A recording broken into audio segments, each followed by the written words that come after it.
It's no secret that I'm a huge Assassin's Creed fan. I mean, this is a series that's carved a niche in action-adventure gaming.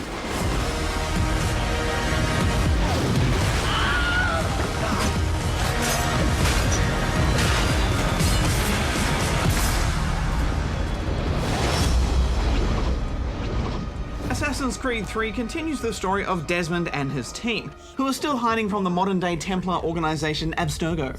Hex, I've always loved the idea of the modern-day sci-fi stuff, but in the end it's always been a bit naff, hasn't it? Yeah, it's kind of that chapter of the book that you really want to skip through.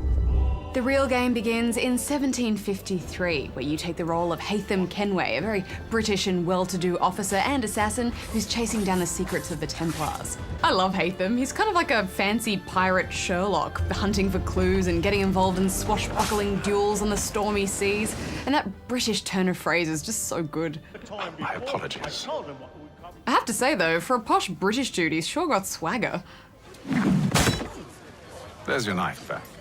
But this isn't the game's main protagonist. Setting up an entirely new character in a new setting takes time, and it is a slow burn, but it's so worth it. Oh, it takes so long to get going.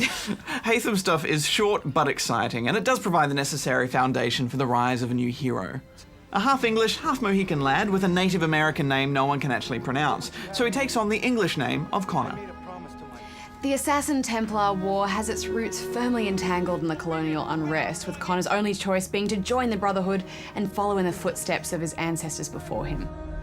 You begin Connor's life as a child and then a teenager, and this sets the stage for all that assassin-y bitterness and angst that fuels the vengeance we love them for. But also as a way to get used to some of the new features the game introduces. Being Mohican, Connor has a unique set of skills even before he begins his assassin's training, and they're a joy to make use of. Hunting is a major feature in the game, and you're armed with an array of tools like snares, a bow and arrow, and getting lost in the wild is something you'll do often when you're fixing for a bear fight.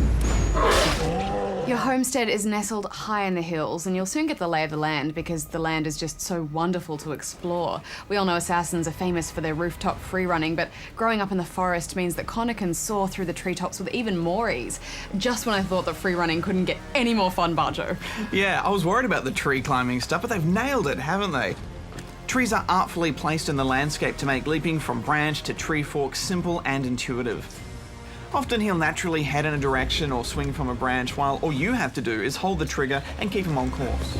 I know I'm being a bit romantic, but they've really thought about this character and where he comes from and how he would interact with his environment, and it makes for such good gaming. Yes, but while Connor may be king of the hill, it's the city where he gets in the most trouble. This is where the action is, and where things get a lot trickier. May I ask why you seek him, Connor? He intends to purchase the land upon which my village stands.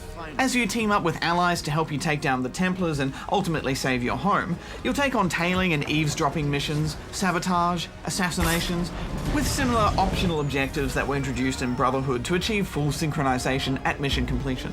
Prepare yourselves. I was actually really pleased to see that they've made all this quite a bit harder. I mean, gone are the days where gawking, obvious hiding spots are everywhere for you to seek refuge in. Guards are relentless in their pursuit. Put a toe out of line and your notoriety goes through the roof, so guards will attack on sight, making it impossible to get around the city, unless you do some crafty bribing. And this raises the stakes in nearly every mission. You know, in previous games I had all these gadgets, but I so rarely used them. But here your tripwires, poison darts and smoke bombs are all tantamount to success. And using them cleverly to pick off guards chilling out on the fringes of a camp just make you feel so damn smug. And it's always still so stressful when that attention marker goes yellow and you know they've spotted you. Yeah, and you still can take cover when that happens, but they will search the area, so you have to be careful. He's off! Once that marker goes to red though, there's no hiding from anyone. You either need to get far, far away or someone's got to go.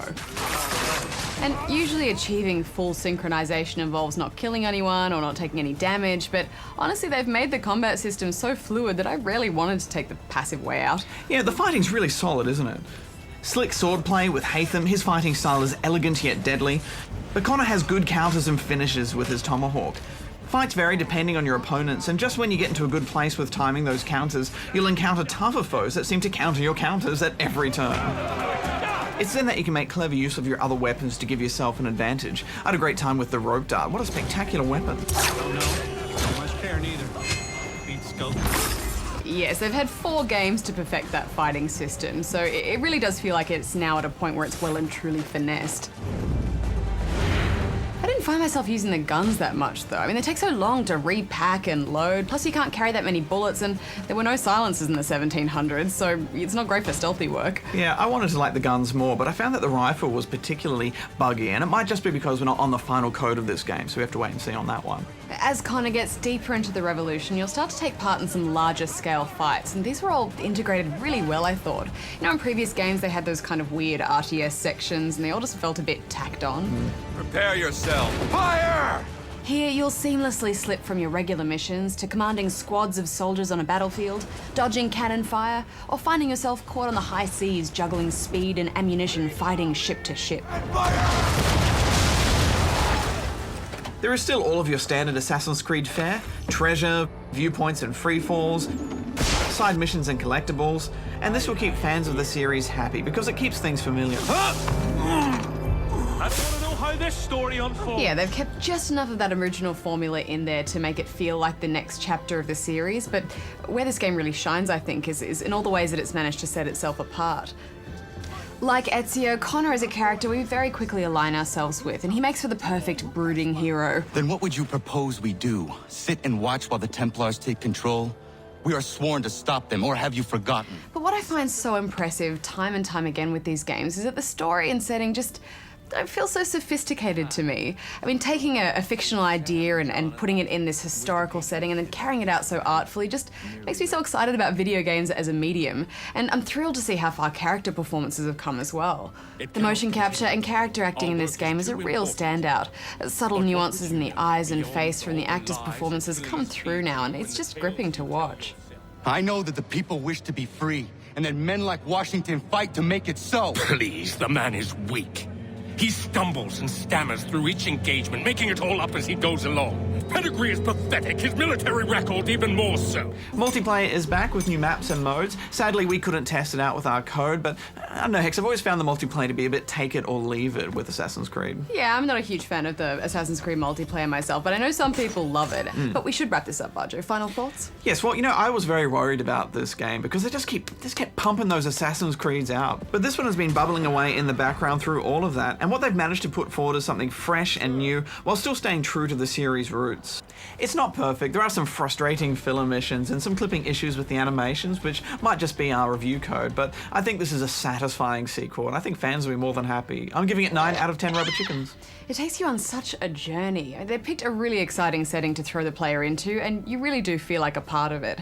The only thing I missed were those awesome jumping puzzle caverns. I was sad to see those go, but still there is so much new here, and yet so much that feels familiar. It's the perfect evolutionary step.